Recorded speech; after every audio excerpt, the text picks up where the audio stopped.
My name is Sasha Ali Zaidi. I'm the proud daughter of Ali Haider Zaidi, who has served Pakistan with great integrity and honesty.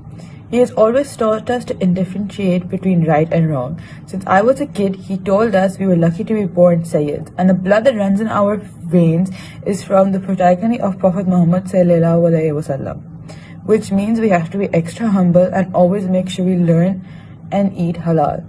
Now Pakistan has arrested him for standing up for sovereignty and respect of Pakistan. How can Pakistan prosper as a nation if those who stand up for it get arrested? Neutral uncle, will you keep allowing these crooks who take over to keep playing with our...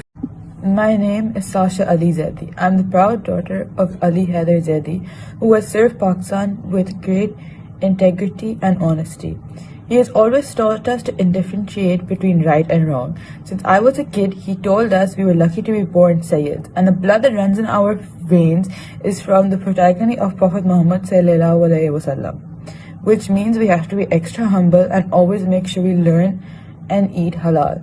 Now Pakistan has arrested him for standing up for sovereignty and respect of Pakistan. How can Pakistan prosper as a nation if those who stand up for it get arrested? Neutral uncle, will you keep allowing these crooks who take over to keep playing with our...